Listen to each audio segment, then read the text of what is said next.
बिस्मिल्लाहिर्रहमानिर्रहीम। अस्सलाम वालेकुम स्टूडेंट्स। आपको अभी जो लास्ट क्लास हुई थी उसके अंदर सीडी को मतलब हमने टी लिम्फोसाइट्स के हवाले से बात की थी।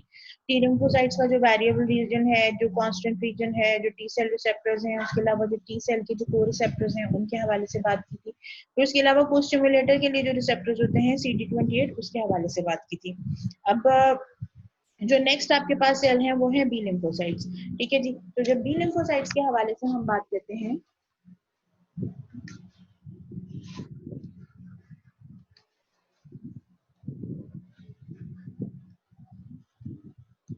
बी लिम्फोसाइट्स के हवाले से हम बात करते हैं, तो जैसे कि मैंने आपको पहले ही बताया था, पिछली क्लास के अंदर भी हम इस बात को डिस्कस करके बैठे हैं कि बी लिम्फोसाइट्स के हवाले से अगर हम बात करें तो B lymphocytes makes 20% of the total circulating lymphocytes.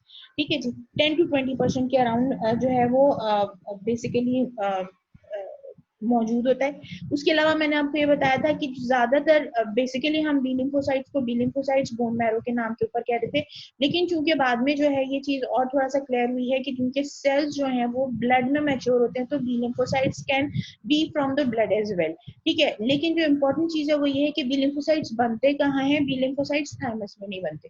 तो अब थाइमस में नहीं बनते तो कहाँ बनते? आपके पास जो लिम्फोइड ऑर्गन्स हैं, जो स्पेसिफिकली जो लिम्फोइड ऑर्गन्स हैं, उनमें आपके पास आ जाते हैं लिम्फ नोड्स। लिम्फ नोड्स में जैसे मैंने बताया कॉर्टिक्स जो है कॉर्टिकल नोड्यूल कहलाती है। यहाँ पे लिम्फोसाइट्स बनते हैं बी लिम्फोसाइट्स। ठीक है, फिर इसी तरह से स्प्लीन में जो स्प्लीनिक नोड्यूल होती है वहां पे भी बी लिम्फोसाइट्स बनते हैं। In addition to that these cells are also present in abundance in the tonsils as well। ठीक है, लेकिन सर्कुलेशन में जब हम आप बात करते हैं तो टी लिम्फोसाइट्स जो है वो 70% है, बी लिम्फोसाइट्स 20% है। हालांकि इनके बनने की जगह जो है वो बहुत सारी हैं, लेकिन उसके बावजूद अच्छा, इसके अलावा in addition to that GIT के अंदर जो नोड्यूलर आपके जो लिम्फोइड टिश्यूज होते हैं, they also are making B lymphocytes. वजह इसकी क्या है? बेसिकली क्योंकि ये जो तमाम के तमाम सेल्स हैं बेसिकली कर क्या रहे होते हैं कि इनको बनाने होते हैं इम्यूनोग्लोबुलिन स्पेसिफिक। जिस भी एंटीजन से इंटरेक्शन होता है, जहां पे भी इंटरेक्शन होता है वहां पे इनको जो है वो काम करना है। तो देन एंड देयर वहीं पे जो है ये इसके इम्यूनोग्लोबुलिन्स बनाने की वजह से इसकी डाइवर्सिफाइड डिस्ट्रीब्यूशन है थ्रू आउट द बॉडी। ठीक है जी। अच्छा, इसके बाद फिर क्या है कि जर्मिनल सेंटर से बनते हैं। जर्मिनल सेंटर से बनने के बाद अच्छा, इसकी जो फॉर्मेशन है वो कुछ इस तरह से होती है। इससे फॉर एग्जांपल ये इस वाली पिक्चर को हम थोड़ा सा बाद में डिस्कस करते हैं, पहले हम यहाँ पे बात कर लेते हैं। इससे फॉर एग्जांपल यहाँ पे एक जर्मिनल सेंटर है और इस जर्मिनल सेंटर के अंदर जो है आपके प्लूरिपोटेंट स्टेम सेल्स पड़े हुए हैं। ठीक है, अब यहाँ पे क्या हो रहा है कि कंटिन्यूसली जो सेल डिवीजन का जो प्रोसेस है हो रहा है। अब बेसिकली क्या हो रहा है कि इसके बाद जो नेक्स्ट जो है वो लेयर वाइज आपके पास सेल्स आते चले जाते हैं।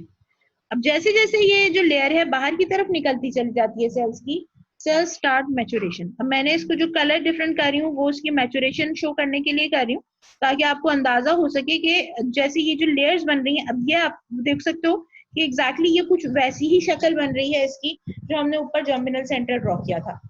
ठीक है जी, ये कुछ इसी तरह की नोड्यूलर स्ट्रक्चर बन रहा है। सो बेसिकली यही होता है, सेंटर में जर्मिनल सेंटर है जो ब्लैक कलर से बना हुआ है, जर्मिनल सेंटर है, मल्टीप्लाई होता है इनिशियल सेल्स, इनिशियल सेल्स के बाद मच्योर, थोड़े से मच्योर, और उसके बाद फिर हाईली हाईली मच्योर सेल्स जो हैं वो आपके लास्ट जो लेयर होती है इसके अंदर आ जाते हैं। अब होता क्या है कि बेसिकली जो लिम्फोइड ऑर्गन्स हैं इनके अंदर लिम्फ का फ्री फ्लो हो रहा होता है।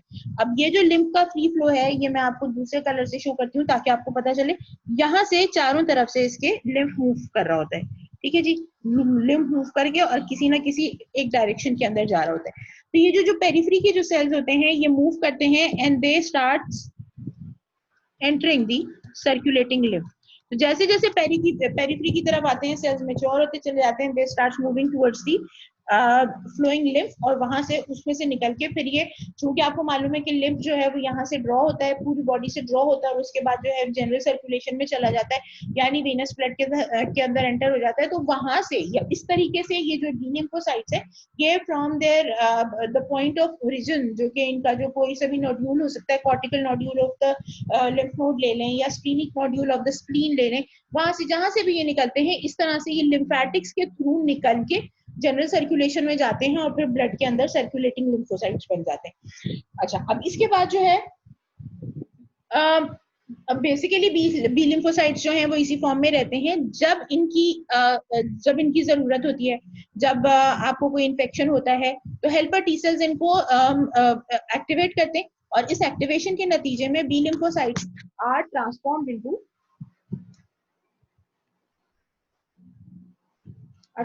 इनटू प्लाज्मा सेल्स,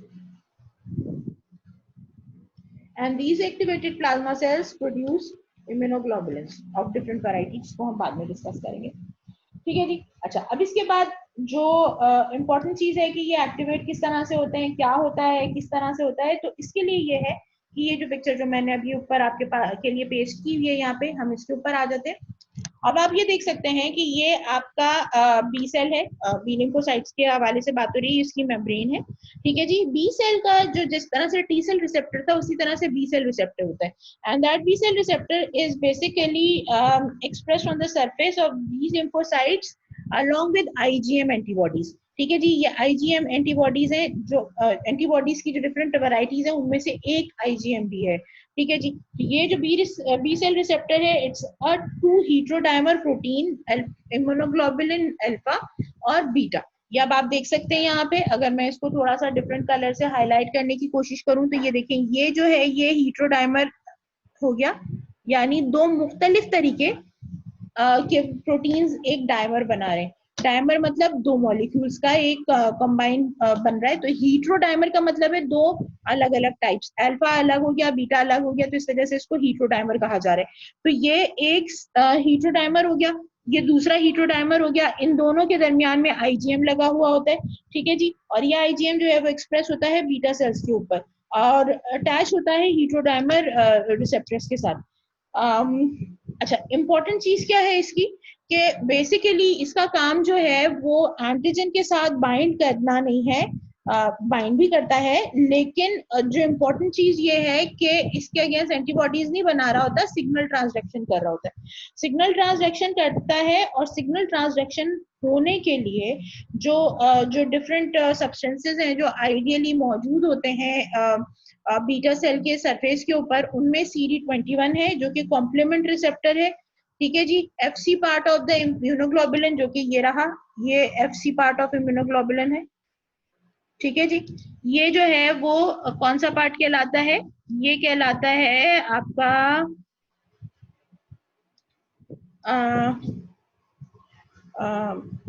और ऑर्गेनिज्म स्पेसिफिक पार्ट जो इम्यूनोग्लोबुलिन का, जो कि बेसिकली हर ऑर्गेनिज्म के लिए डिफरेंट होता है, लेकिन ये जो पार्ट होता है इसका जो एक ही जैसा रहता है, सिंपल, इसको क्या कहना चाहिए, मैं वर्ड मेरे दिमाग में नहीं आ रहा, constant region and variable antigen binding reason.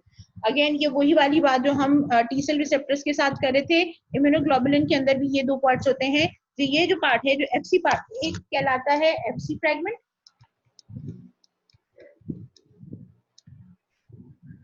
और दूसरा कहलाता है एंटीबॉडी फ्रेगमेंट। ठीक है जी। एफसी फ्रेगमेंट जो है वो कांस्टेंट होता है, जबकि ये स्पेसिफिक होता है, ऑर्गेनिज्म स्पेसिफिक होता है। ठीक है जी। डिप्थीरिया का जो एंटीबॉडी होगा, एंटीबॉडी फ्रेगमेंट होगा, वो जो क्या कहते हैं आपका हेपेटाइटिस है उसके मुकाबले में डिफरेंट होगा, यानी जो इंडिविजुअल स्पेसिफिसिटी होती है वो इस जगह पर आ रही होती है। ठीक है जी। अच्छा, ये इम्यूनोग्लोबुलिन है, ये अटैच हो गया, अब इसके साथ जो है ये फिर सिग्नल ट्रांसडक्शन करता है, एंटीजन आके इसके साथ बाइंड करेगा, बीटा सेल की सिग्नल ट्रांसडक्शन होगी, इस सिग्नल ट्रांसडक्शन के नतीजे में इम्यूनोग्लोबुलिन्स बनते हैं, यानी पहले मैचुरेशन होती है बी लिम्फोसाइट्स की और उसके बाद फिर जो है वो आगे काम चलता है। अच्छा, इंपॉर्टेंट चीज क्या है कि जब सिग्नल ट्रांसडक्शन होती है तो स्ट्रक्चरल चेंजेस आते हैं इन द बी लिम्फोसाइट्स। ठीक है जी। ये पूरा का पूरा जो यूनिट है, लाइक आपका जो बी सेल BCR हो गया, B cell receptor, immunoglobulin, IgM, उसके साथ जब सिग्नल ट्रांसडक्शन होती है तो CD21 जो कि कॉम्प्लीमेंट प्रोटीन है वो एक्टिवेट होता है। सिग्नल ट्रांसडक्शन होने के नतीजे में अब होता क्या है, इसके नतीजे में कि कन्फर्मेशनल चेंजेस होती हैं, और इस कन्फर्मेशनल चेंजेस के नतीजे में जो CD40 है ये एक्टिवेट हो जाता है। CD40, अब इसका मैं कलर चेंज कर रही हूँ ताकि आप देख सकें, CD40 एक्टिवेट हो जाता है। और ये जो CD40 एक्टिवेट होता है, ये क्या करता है, ये हेल्पर टी सेल्स के साथ इंटरेक्ट करता है। It interacts with the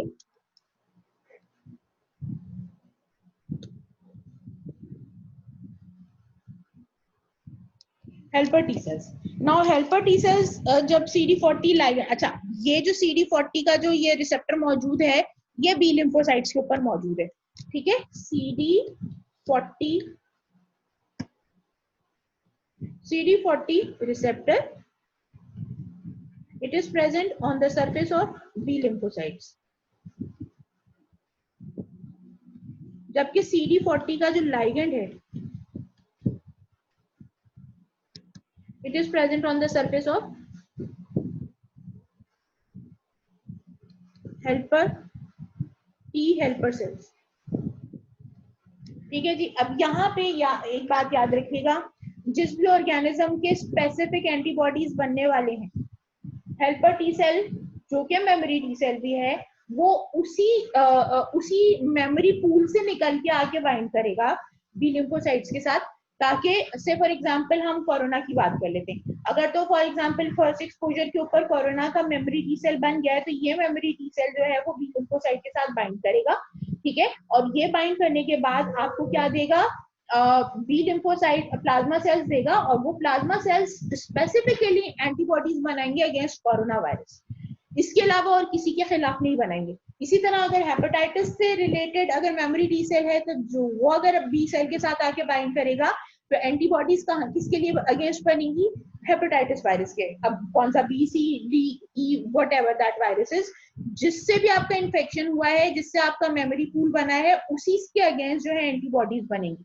first exposure पे मैंने आपको पहले भी बताया था, याद रखने वाली बातें, एंटीबॉडीज 5 तरह की होती हैं, लेकिन हम जो इस वक्त बात कर रहे हैं पहली एंटीबॉडी जो कि IgM कहलाती है। आपको जब पहला एक्सपोजर होता है किसी भी इन्फेक्शन का पहला एक्सपोजर होता है, तो आपकी बॉडी में एंटीबॉडीज बन जाती है, और वो एंटीबॉडीज जो होती हैं वो IgM एंटीबॉडीज होती हैं ऑन फर्स्ट एक्सपोजर, ठीक है जी। अब ये IgM एंटीबॉडीज मौजूद रहेंगी उस वक्त तक के जबकि आपके बॉडी में दूसरा अटैक आ जाए उसी ऑर्गेनिज्म का। जब दूसरा अटैक आएगा उसी ऑर्गेनिज्म का, तो सेकेंड एक्सपोजर हो जाएगा, और सेकेंड एक्सपोजर होगा तो आपके पास जो इम्यूनोग्लोबुलिन बनेंगे वो IgG एंटीबॉडीज बनेंगी सेकेंड एक्सपोजर के ऊपर।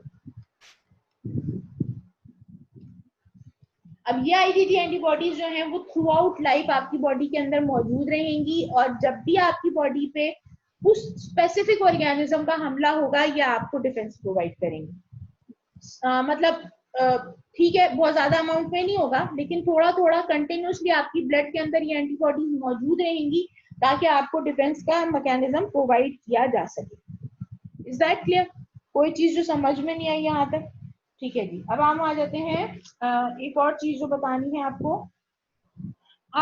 यहाँ पे आपके पास 5 तरह की जो एंटीबॉडीज हैं, जैसे मैंने आपको बताया, इनमें 2 तो मैंने आपको बता दी, IgM और IgG।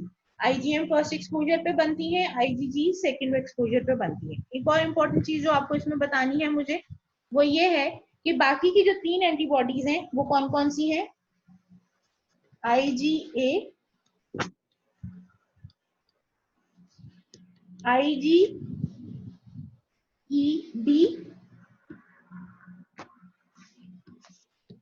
और IgE, ठीक है जी। जो इम्पोर्टेंट चीज है वो ये है कि IgA जितनी भी सिक्रीशंस होती हैं हमारी बॉडी में, आपका स्वेट ले लीजिए, आपका टीयर्स ले लीजिए, मिल्क ले लीजिए, what ever the secretion is, जो बॉडी से बाहर जा रही है, उस सिक्रीशन के अंदर आपको IgA मिलती है। बात समझ में आ रही है? दोबारा समझ लें, all secretions of the body contain IgA। यानी अगर for example person to person immunity transfer हो रही है, तो वो कौन सी इम्यूनिटी ट्रांसफर होती है, IgA ट्रांसफर होती है। इसका मतलब क्या हुआ कि मदर से चाइल्ड को जो इम्यूनिटी डिफरेंट डिजीजेस के अगेंस्ट मिल रही होती है, जो बनी बनाई बेबी को ट्रांसफर होती है, वो 2 तरीकों से ट्रांसफर होती है। एक तो प्लेसेंटा के थ्रू ट्रांसफर होती है, और दूसरा तरीका जो है वो है मिल्क के थ्रू ट्रांसफर होने का। तो जो मिल्क और प्लेसेंटा से जो इम्यूनिटी ट्रांसफर होती है, जो कि एंटीबॉडीज बनी हुई ट्रांसफर हो रही होती है, वो IgA की फॉर्म में ट्रांसफर हो रही है। ठीक है जी। इसके अलावा जैसे मैंने कहा पूरी बॉडी की सिक्रीशन से आपको पसीना निकलता है, एंड हर कोई कहता है कि पसीना एंटी इन्फेक्टिव है, आपकी बॉडी को, आपकी स्किन को हर किस्म के इन्फेक्शन से बचा रहा होता है। ठीक है जी। इसी तरह टीयर्स हैं वो आपकी आईज को बचा रहे होते हैं, इन्फेक्शन से बचा रहे होते हैं। अब कैसे बचा रहे होते हैं? वो इस तरह से बचा रहे होते हैं कि आपकी जितनी भी सिक्रीशन होती है उनके अंदर इम्यूनोग्लोबुलिन ए मौजूद होता है। तो कोई भी ऑर्गेनिज्म अगर डायरेक्टली हिट करेगा, तो जब तक इम्यूनिटी डाउन नहीं होगी, आपकी स्किन, आपकी आईज और कोई से भी जो म्यूकोजल सरफेस है उनमें किसी किस्म का इन्फेक्शन नहीं होगा। वरना अगर आप जिस लेवल का एक्सपोजर हो रहा होता है आपकी म्यूकोजा पे, बहुत ज्यादा किस्म के इन्फेक्शन हो सकते हैं जो कि नहीं हो रहे होते, just because of the presence of immunoglobulins present in those secretions. ठीक है जी। आपका सलाइवा हो गया, उसके अंदर भी अच्छी खासी सीक्रीशंस मौजूद होती हैं। सो बेसिकली जो ये, मैं जरा फिगर इधर से उठा के इसको, ताकि ये एक साइड पर कर दूं मैं इसे, फिर मैं आपको बताती हूँ। ये यहाँ पे ले आती हूँ मैं। ठीक है जी। तो हम क्या बात कर रहे थे कि इम्यूनोग्लोबुलिन ए जो है वो बेसिकली आपकी तमाम की तमाम सिक्रीशंस में मौजूद होती है, और आपकी तमाम सिक्रीशंस के थ्रू जो आपकी जितने भी म्यूकोजल सरफेसेस हैं उनको जो है वो इम्यूनिटी प्रोवाइड कर रही होती है। अच्छा, IgD के हवाले से जब हम बात करते हैं तो IgD जो है वो भी बी लिम्फोसाइट्स के सरफेस पे मौजूद होते हैं। ठीक है जी। और IgE जो है वो मास्ट सेल के सरफेस पे मौजूद होते हैं। ये एक बहुत इंपॉर्टेंट फंक्शन परफॉर्म करते हैं which is known as allergic reaction.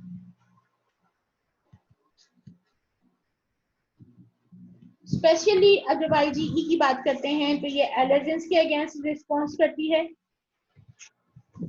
ठीक है, यानी सिक्रीशन करती है, मास्ट सेल से हिस्टामिन की सिक्रीशन करती है, एग्जैजरेटेड रिस्पॉन्सेज जनरेट होते हैं, और उसके नतीजे में आपको एलर्जिक रिएक्शंस होते हैं। अब आपको हर किसी को मालूम है कोई ना कोई छोटी मोटी एलर्जी हर किसी को होती है। उसमें एलर्जिक रिस्पॉन्सेज क्या क्या होते हैं? अगर नाक में आपके एलर्जन घुस गया है, आपको छींकें आएंगी। अगर आपकी थ्रोट में एलर्जन चला गया है, आपको खांसी होगी।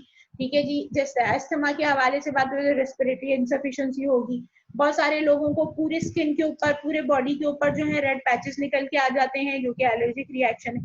तो मतलब डिपेंड कर रहा है एनाफाइलैक्सिस वाली जो कंडीशन है। सो बेसिकली IgE हर किस्म की जो एलर्जेंस है उनको रिस्पॉन्ड कर रही होती है। किस तरह से कि भाई जो मास्टर्स है उनके सरफेस पे लगी भी होती है, जैसी एलर्जन आता है IgE उसके अगेंस्ट एक्टिवेटेड है, वो मास्ट सेल को एक्टिवेट करती है, मास्ट सेल्स जो है डीग्रेनुलेशन कर देते हैं। नेट रिजल्ट ये निकलता है कि आपको हाइपर रिस्पॉन्सिवनेस हो जाती है बॉडी की। ठीक है जी। तो इस तरह से आपके IgE काम करते हैं। तो दिस, अच्छा, IgE in addition to this आपके जितने भी पैरासाइटिक इन्फेक्शन होते हैं, लाइक जितने भी वर्म्स हैं, टेपवर्म हो गया, लॉन्ग वर्म हो गया, राउंड वर्म्स हो गए, पिन वर्म्स हो गए, ये जितने भी वर्म्स हैं हमारी बॉडी में जो इन्फेक्शन कॉज कर रहे होते हैं, वो भी तमाम के तमाम जो है वो IgE उनको डील कर रहा होता है। उनके अगेंस्ट किसी भी किस्म का जो इम्यून रिस्पॉन्स जनरेट होता है वो IgE की वजह से होता है। तो this is basically very important information. आपको piece of information, you should remember this thing. ठीक है जी। तो this was about B lymphocytes. अच्छा, बी लिम्फोसाइट्स के बाद फिर हमारी जो तीसरी जो कैटेगरी है सेल्स की, वो है आपके नेचुरल किलर सेल्स। अगर आपने पहले नोट किया हो तो मैंने आपको पहले भी बताया था कि these cells makes the 10% remaining 10% of the total circulating T lymphocytes. ठीक है जी।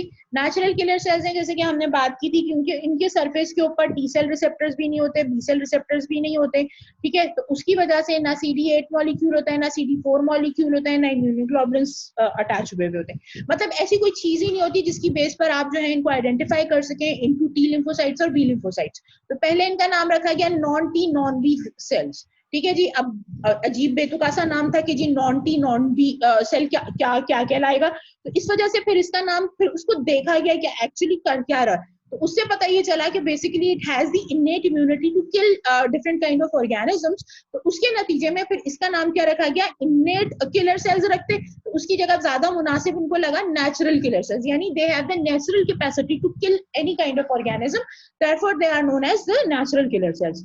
ठीक है जी। अच्छा, अब इसके बाद फिर क्या है कि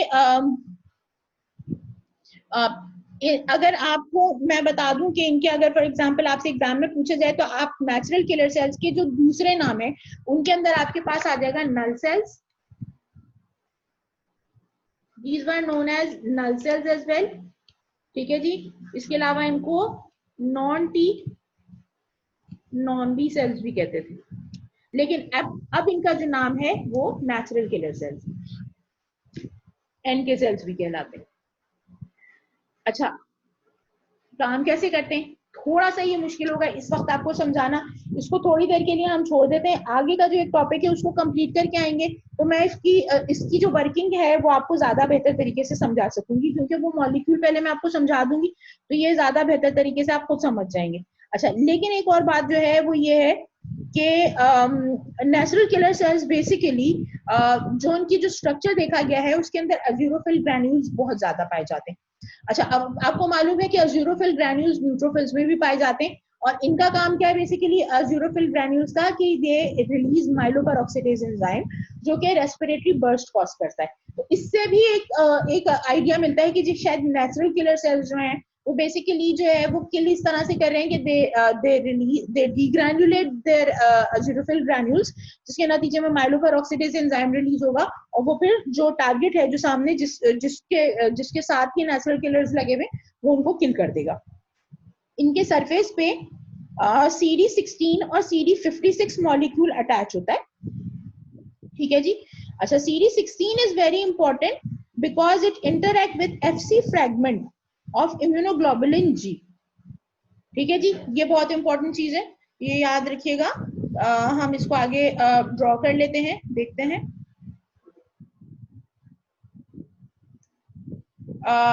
यहाँ पे अगर हम बात कर रहे हैं कि ये नेचुरल किलर सेल की मेम्ब्रेन है, से फॉर एग्जांपल, ठीक है जी, इसके सरफेस पे एक मॉलिक्यूल लगा हुआ है जिसका नाम हमने रखा है CD16, ठीक है। अब ये जो CD16 है ये बाइंड किसके साथ कर रहा है, ये कर रहा है जो अगर आप देखो तो ये वाला जो पोर्शन है इम्यूनोग्लोबुलिन का, जैसे मैंने आपको बताया था, this is the FC fragment. इसको मैं आप लोगों के लिए ड्रॉ कर देती हूँ ताकि आप ज्यादा बेहतर तरीके से समझ सकोगे। देखो, जो इम्यूनोग्लोबुलिन का जो स्ट्रक्चर होता है ना वो कुछ इस तरह का होता है, इसकी ये 2 लॉन्ग चेन्स होती है और ये 2 शॉर्ट चेन्स होती है, ठीक है जी। 1 2 3 4, ये 4 चेन्स होती हैं। इसमें ये जैसे मैंने आपको बताया था कि ये एंटीबॉडी पार्ट कहलाता है, AB फ्रैगमेंट कहलाता है, ये 2 AB फ्रैगमेंट्स होते हैं और ये FC फ्रैगमेंट होता है, ठीक है जी। तो CD16 इंटरैक्ट करता है FC fragment of the immunoglobulin, which one, IgG, ठीक है जी। IgG के साथ ये इंटरैक्ट करता है, और ऑब्वियस सी बात है कि बहुत आसान हो जाता है IgG का। हमने ये बात की कि जैसे सेकेंड एक्सपोजर के ऊपर आपका जो मतलब देखो, एक चीज यहाँ पे क्लियर कट समझने की कोशिश करो आप लोग, कि जब हमारी बॉडी में पहली मर्तबा डिजीज ऑर्गेनिज्म आता है तो हमारी इनेट इम्यूनिटी काम करती है, और उसके नतीजे में आपको मेमोरी पूल मिल जाता है और IgM मिल जाता है। जब सेकेंड टाइम वही ऑर्गेनिज्म आता है तो हमारी बॉडी में कुछ सिम्टम्स डेवलप होते हैं, लेकिन वो उस इंटेंसिटी के सिम्टम्स नहीं होते जो पहले एक्सपोजर पे हुए होते हैं, ठीक है जी। अच्छा, तीसरी मर्तबा जब वही ऑर्गेनिज्म, अब आप फॉर एग्जांपल आप देखो कि एक जमाने में डेंगू चला, डेंगू हुआ, फिर अगले साल फिर हुआ, फिर उसके बाद फिर हुआ, 4-5 साल तक डेंगू होता चला गया। अब उसमें क्या हुआ कि जो लोग पहली मर्तबा डेंगू से अफेक्ट हुए थे, अगर तो उनकी जिंदगी बच गई, पहली इंपॉर्टेंट बात ये कि अगर तो पहले एक्सपोजर पे ही निकल गए दुनिया से तो फिर तो वैसी बात है, मामला ही खत्म हो गया। लेकिन अगर बच गए हैं तो सेकंड टाइम पे अगर सेकंड एपिडेमिक आता है और सेकंड एपिडेमिक पे भी उनको एक्सपोजर होता है, तो डिजीज की इंटेंसिटी वो नहीं होगी जो पहले एक्सपोजर पे होगी, ठीक है। वजह उसकी क्या है कि आपके पास IgM बना हुआ है, मेमोरी पूल बना हुआ है, आपके जो सेल्स हैं वो इतने एक्टिवेट हुए हुए हैं कि ये ऑर्गेनिज्म अब फिर आएगा, तो they are well prepared for that, ठीक है जी। लेकिन जब सेकेंड एक्सपोजर भी हो जाता है और एक पेशेंट जो है वो सेकेंड एक्सपोजर भी सर्वाइव कर जाता है, तो फिर उस डिजीज का third exposure sign symptoms create नहीं करता, पेशेंट बीमार नहीं होगा, एक्सपोजर होगा उसको ऑर्गेनिज्म का, लेकिन बंदा बीमार नहीं होगा। बंदा बीमार क्यों नहीं होगा, इस वजह से नहीं होगा कि अब आपकी बॉडी में इम्यूनोग्लोबुलिन G बन गए। अब इम्यूनोग्लोबुलिन G का अगर आपसे फॉर एग्जांपल मैं आपको कहती हूँ कि जी इम्यूनोग्लोबुलिन G है वो अपने जाके टारगेट से बाइंड किए, जैसे टारगेट से बाइंड किए उसका FC फ्रैगमेंट ओपन हो जाएगा। देखो अब क्या हो रहा है कि मैं यहाँ पे एक ऑर्गेनिज्म भी बना देती हूँ, ये ऑर्गेनिज्म मैंने बनाया, ये इसकी मेम्ब्रेन के साथ ये ऑर्गेनिज्म है, इस मेम्ब्रेन के साथ इम्यूनोग्लोबुलिन जाके बाइंड हो गया। अब जैसे ये इम्यूनोग्लोबुलिन जाके इस जगह पे बाइंड हुआ, आपका FC फ्रैगमेंट एक्सपोज हो गया। जैसे ही एफसी फ्रेगमेंट एक्सपोज हुआ, ठीक है, इसका मतलब क्या है, एफसी फ्रेगमेंट जो है फजा में झूल रहा है और वो बेसिकली जो बाकी का पोर्शन है वो मूव नहीं कर रहा, इम्यूनोग्लोबुलिन अपनी जगह पे स्टैटिक हो गया है। इस चीज को नेचुरल किलर सेल्स फौरन डिटेक्ट करते हैं और अट्रैक्ट होते हैं टुवर्ड्स दैट ऑर्गेनिज्म और जाके अपना CD16 मॉलिक्यूल एफसी फ्रेगमेंट के साथ बाइंड करवा देते हैं। अब ये जो बाइंडिंग हो जाती है तो इसके नतीजे में क्या होता है कि कन्फर्मेशनल चेंजेस होती हैं in the natural killer sales, जिससे नेचुरल किलर सेल को ये सिग्नल मिल जाता है कि जी सामने जो टारगेट है उसको किल करना है। ठीक है जी, यहाँ से फिर ये ऑक्सीडेटिव बर्स्ट जो है वो करके और यहाँ पे ज़ीरोफिल ग्रैन्यूल्स रिलीज होते हैं। ठीक है जी, माइलोपेरोक्सीडेज एंजाइम जो है वो सेल की जो किलिंग है वो करवाता है और उसके नतीजे में क्या होता है कि आपका जो टारगेट सेल है जो कि ऑर्गेनिज्म है वो फॉरन किल हो जाता है। अब उसके पास इतनी कैपेसिटी ही नहीं बचती कि वो साइन एंड सिम्टम्स क्रिएट कर सके, अपना प्रोड्रोमल पीरियड पूरा कर सके, पहला सिम्टम क्रिएट करे। ठीक है, नेट रिजल्ट क्या निकलता है कि जब थर्ड एक्सपोजर पे आपको ऑर्गेनिज्म से एक्सपोजर होता है आपको डिजीज के सिम्टम्स नहीं आते, क्योंकि आपकी इम्यूनिटी इतनी ज्यादा स्ट्रांग होती है। अगर तो आप हेल्दी हैं तो आपकी इम्यूनिटी इतनी स्ट्रांग होती है कि वो आपकी बॉडी को जो है वो प्रिवेंट कर लेगी। Now this kind of activity, that interaction that takes place between the natural killer cells and the immunoglobulins to kill the organism is known as ADCC। क्या कहलाता है इसका process? ADCC, that means antibody dependent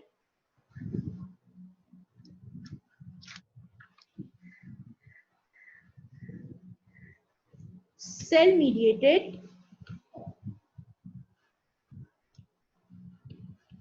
cytotoxicity। Antibody A, dependent का D, cell mediated का C और cytotoxicity का C। ठीक है जी, तो ये क्या बन गया आपका ADCC, antibody dependent cell mediated cytotoxicity. Natural killer cells इस तरह से एक तो काम करते हैं। ठीक है जी, अच्छा उसके बाद जो दूसरा तरीका होता है जो नेचुरल किलर्स जिस तरीके से काम करते हैं वो है killing of those cells which are not defined as self cells या personal cells या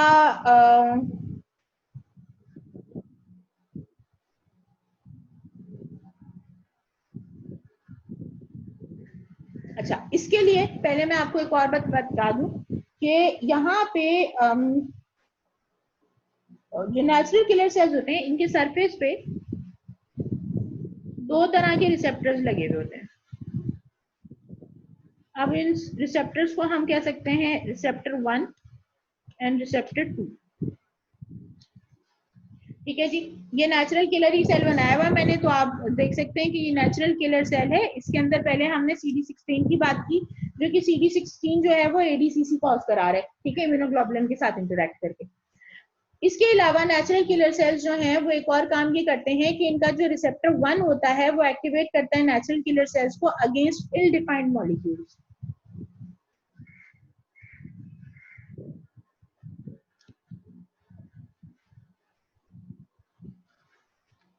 ठीक है जी, क्या है ये, क्या चीज है मैं अभी समझा रही हूँ आपको। और R2 रिसेप्टर 2 इनहिबिट करता है NK सेल्स को to kill cells with class 1 MHC।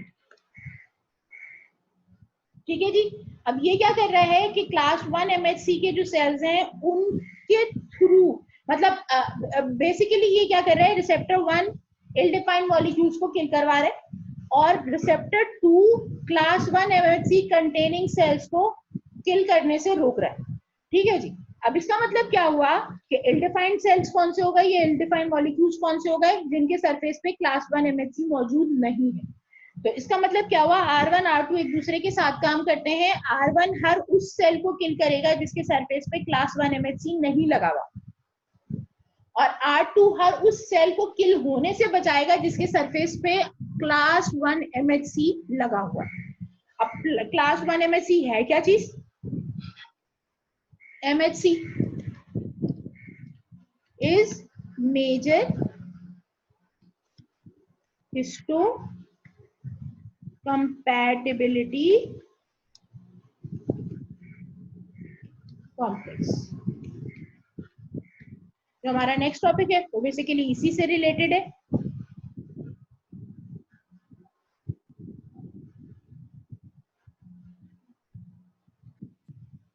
But before that, class 1 MHC कराने से पहले एक हम छोटा सा ओवरव्यू कर रहे हैं। ये एक जो पिक्चर है ये आपके सामने मौजूद है, इसका ओवरव्यू मैं कर रही हूँ। वो किस तरह से है कि जी देखें, आपके पास एंटीजन रिकॉग्निशन के लिए बी लिम्फोसाइट्स के साथ सरफेस पे जैसे हमने बात की इम्यूनोग्लोबुलिन्स लगे हुए होते हैं, माइक्रोब के साथ इंटरेक्ट करता है। B lymphocytes are transformed into plasma cells. अच्छा, ये जो शेप है ना, ये टिपिकल प्लाज्मा सेल का शेप है, ठीक है। बी लिम्फोसाइट्स हमेशा याद रखिएगा कि इस तरह से गोल होते हैं और इनका न्यूक्लियस बहुत बड़ा होता है। लेकिन जब आप के जो सेल्स हैं वो मेच्योर होकर प्लाज्मा सेल्स में कन्वर्ट होते हैं तो ये वेज शेप के सेल्स बन जाते हैं, ठीक है जी। एंटीबॉडीज इस पे से बन के फिर रिलीज होना शुरू हो जाती हैं। ये एंटीबॉडीज कॉम्प्लीमेंट के साथ, मॉलिक्यूल के साथ लगती हैं, वट एवर ऑर्गेनिज्म को किल करना, neutralisation of the microbes, phagocytosis, ठीक है। इसको थोड़ा सा अगर हम बड़ा करें, थोड़ा बड़ा नहीं होता ये, फिर बहुत बड़ा हो जाता है। चलो इस तरह से करके देख लेते हैं। तो neutralisation of microbes, phagocytosis and complement activation, ये तमाम के तमाम जो काम हैं ये होते हैं after activation of B lymphocytes, ठीक है जी। एक तो ये तरीका हो गया। दूसरा क्या है जी, आपकी जो टी लिम्फोसाइट्स हैं उनके हवाले से अगर हम बात करें तो आपके पास 3 तरह के टी लिम्फोसाइट्स आ जाते हैं, जो हमने पहले भी बात की थी। हेल्पर टी सेल्स, जो कि CD4 मॉलिक्यूल्स होते हैं, आपको याद होगा, फिर भी आपकी याद दहानी के लिए मैं यहाँ पे लिख भी देती हूँ।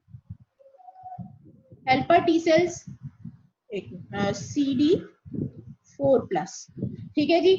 साइटोटॉक्सिक टी सेल्स जो होते हैं वो होते हैं CD8+, ठीक है जी। और उसके बाद जो रेगुलेटरी टी लिम्फोसाइट्स हैं वो तो मैंने आपको बताया था, जिनको हम सप्रेसर टी सेल्स भी कहते हैं, ठीक है जी। अच्छा, अब फर्स्ट CD4 जो है वो क्या कर रहा है, microbial antigen presented by the antigen presenting sales, इनके साथ ये जो डेंड्राइटिक सेल्स या मैक्रोफेजेस है इनके साथ ये इंटरेक्ट करता है।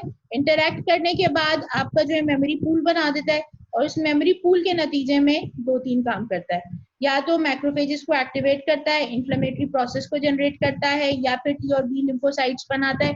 जो टी लिम्फोसाइट्स की प्रोलिफरेशन होती है वो बेसिकली मेमोरी टी सेल्स बन जाते हैं आपके, और बी लिम्फोसाइट्स जो हैं वो प्लाज्मा सेल्स में कन्वर्ट होकर इम्यूनोग्लोबुलिन्स बना देते हैं, ठीक है जी। इसके बाद फिर आपके पास जो साइटोटॉक्सिक टी सेल्स होते हैं, इनका काम क्या होता है कि infected cell presenting microbial antigens, इनके साथ ये इंटरेक्ट करते हैं। इंटरेक्ट करने के बाद जो है ये साइटोटॉक्सिक मटेरियल रिलीज करते हैं। कैसे करते हैं वो हम बाद में बात करेंगे।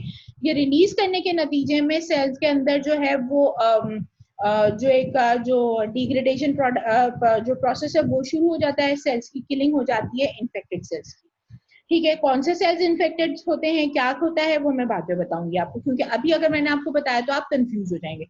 रेगुलेटरी टी सेल्स का क्या काम होता है कि ये टी सेल्स जो हैं वो रिस्पॉन्डिंग टी लिम्फोसाइट्स को रिस्पॉन्ड करते हैं, और इस तरह से टी लिम्फोसाइट्स की जो हाइपर एक्टिविटी है उसको डिक्रीज करते हैं, इम्यून रिस्पॉन्स को जो है वो सप्रेस करते हैं। नेट रिजल्ट क्या निकलता है कि जो आपका अनकंट्रोल्ड जो क्या कहना चाहिए जो इम्यून रिस्पॉन्स है वो थोड़ा सा कंट्रोल के अंदर आ जाता है। नेचुरल किलर सेल्स जैसे मैंने आपको बताया, इनको सरफेस के ऊपर एक मॉलिक्यूल की जरूरत है। अगर वो मॉलिक्यूल मौजूद नहीं है तो ये उसके सेल को जो है बाइंड करेंगे, बाइंड करने के बाद जो है वो किल कर देंगे। अब ये डिपेंड करता है कि जो है वो रिसेप्टर 1 मीडिएटेड किलिंग हो रही है, या जो है आपका इम्यूनोग्लोबुलिन मीडिएटेड किलिंग हो रही है।